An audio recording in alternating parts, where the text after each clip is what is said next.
Today we talk about 5 things every filmmaking beginner needs.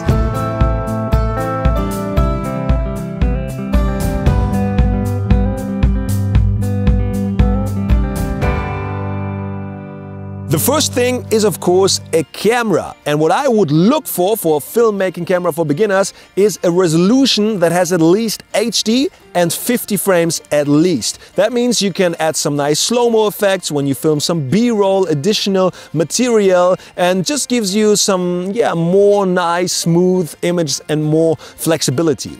If you have 4K, that's even better, or the possibility to use 4K, then you can zoom in and zoom out while having a take, and if you misspell something or make some mistakes, you can just make an easy cut while zooming in and zooming out, or some nice stabilization, so 4K resolution is also good. What would be nice as well is some flat picture profile like S-Log, V-Log, N-Log, C-Log. That gives you more flexibility when you want to edit something later in post. It gives you a more cinematic, flat look, and you can make some nice things in color correction with that. So watch out for those features in your filmmaking camera. The sensor is not that important if you use full frame Micro Four Thirds or APS-C. You will care for that later, but in the beginning it's not that important. It's more about the price and the features.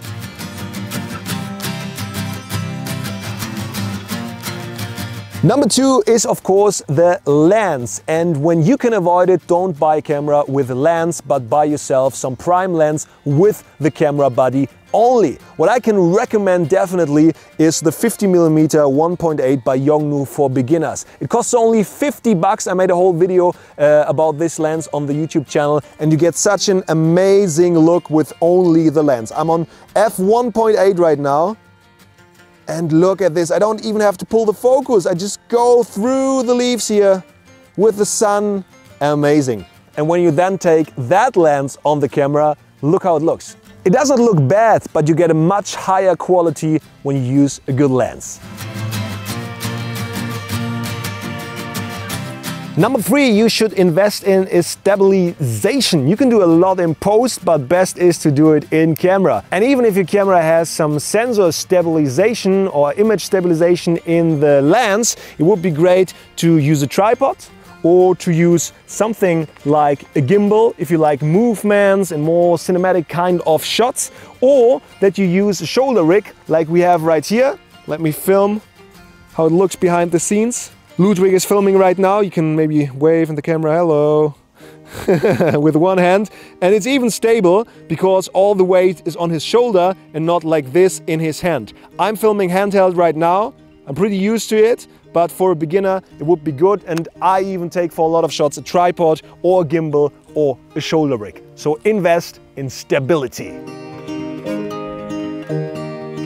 Number 4 is the sound. A good clear sound is just as important as the video itself. When you have bad sound quality, the whole video won't be that professional like with good sound. So what I would recommend you is maybe use a shotgun microphone. I use that to be quick and to just record some nice voice. The little furry thing up here is a dead cat. I just shot it in my backyard. No, just kidding. It's just called dead cat because it looks something like that, but it gives you some clearer sound when you have windy conditions. It does not filter all the wind, but most of the wind, and is better than not using it. For that, your camera needs a microphone jack, but if you don't have one, you can use microphones, for example, from Sony that has all the contacts here in the hot shoe, and you just attach it on the camera and then record the voice over your hot shoe in the camera, which is great as well, but the distance is not that good with that microphone. That's why for run and gun shots, I use this microphone. Or what we use most of the times for filming, like we do right now, is a small microphone which is here and it's attached to a transmitter. The transmitter is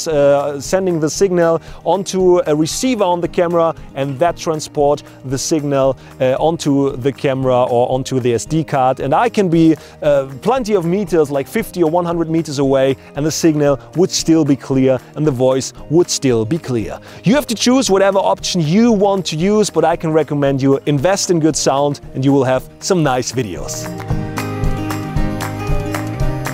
Number 5 is a fast machine to edit your videos, and of course some nice editing software. What I can recommend you if you use a Mac, which is for free, is iMovie. It's a great program. It's just on your Mac already installed. I edited a lot of videos in my beginning times. I used as well Magic's Music Maker for video editing actually, and what I use today is Final Cut for the Mac or Adobe Premiere CC on Windows and as well on Mac. And it's a great program, very professional. The Adobe program is only available with a subscription plan, and the Final Cut version is available if you just buy it. But as mentioned, a free version, iMovie, very great, and there might be some other options for Windows as well. I'm not a professional Windows user, but yeah, you can just figure it out for yourself by Googling or watch other YouTube videos. So if you liked the video, hit thumbs up, subscribe to my YouTube channel, and quick commercial: if you want to learn more about filmmaking and video editing, check out learnfromben.com. This is my website, and there we got a whole course. I think it's over 3 hours or 4 hours long, where I explain everything you need to know as a beginner about filmmaking and about video editing with Adobe Premiere CC. See you next time, and I will edit some stuff we just filmed.